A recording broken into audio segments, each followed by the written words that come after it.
Research notes, between Vietnam and Japan, a Vietnamese labor migrant in Japan. Listen to the story of Lan Nguyen in Japan and how she handles her multilingual life in Japan. Tokyo. The issue with language runs through Nguyen Thi Lan's life. When she came to Japan, she was 1 year old. Her father came to Japan as a labor migrant in the 1990s and brought his family over. Her father worked in a factory for decades but never properly learned Japanese because he didn't have to. Lan's mother never learned Japanese either. Why should she? From the beginning, she and her husband had planned to return to Vietnam. They were here to work, not to learn Japanese. The mother tongue is often neglected. It was different for their youngest daughter, Lan. When her mother took a cleaning job, she was sent to kindergarten and learned Japanese there.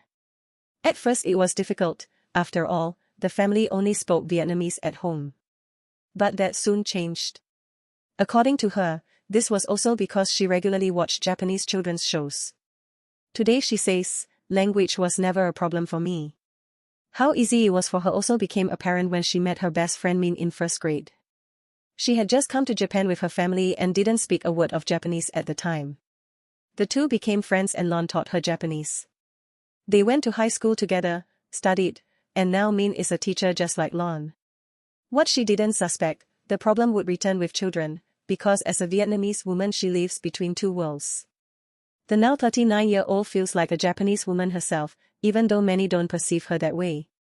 Her parents were different, she says. They always remained proud Vietnamese.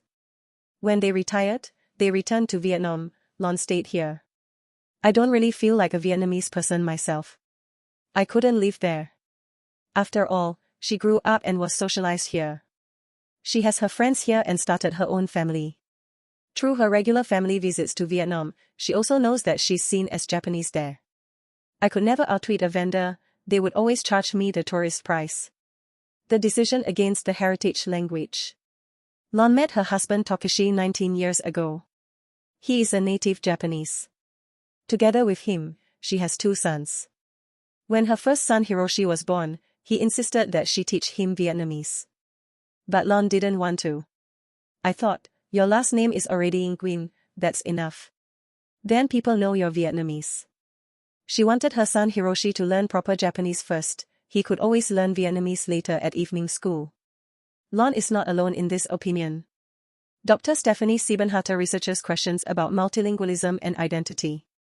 A major long-term study on multilingualism showed that parents particularly want to enable their children to have a good life. This can lead to parents deciding to speak only the surrounding language with their children, for example Japanese, and neglecting their own first language so that the children have the best possible opportunities in education and career choice, Siebenhatter says. Many parents therefore make practical considerations. What helps the child? What will make it easier for my child? In my experience, it's mainly academics or people who are strongly interested in traditions who think about passing on their culture, Siebenhatter explains. At the time, Lan saw no reason why she should teach her son Vietnamese. As a teacher, she also often dealt with students who had problems with Japanese and wanted to avoid that with Hiroshi. Moreover, she thought that her son would grow up completely differently than she did. With a Japanese father and not like her in a Vietnamese household. Why should my children know Vietnamese? It's called mother tongue, after all. A change of heart with the second son. But when her second son Kenji was born, Lan examined the question of whether she should teach her children Vietnamese or not more intensively. This time she decided to do it. She had realized that something was missing, that she was withholding something from Hiroshi. She noticed this especially during family visits to Vietnam. But also in everyday life, after all, it's normal for her to be both Vietnamese and Japanese and naturally speak both Vietnamese and Japanese. So if she didn't pass on the language to her sons, she would also be withholding a very large part of herself from them. But she only realized how much when she started speaking Vietnamese with her younger son Kenji. Whenever Lan spoke Vietnamese with Kenji, Hiroshi desperately wanted to join in. At first he still said, "Stop that, speak Japanese." Meanwhile, now that he can speak a little Vietnamese too, the 6-year-old often joins in the conversations between Lan and his little brother and wants to be part of it. He often just says vang, which translates to yes, to show that he understood what it's about. Good and bad languages.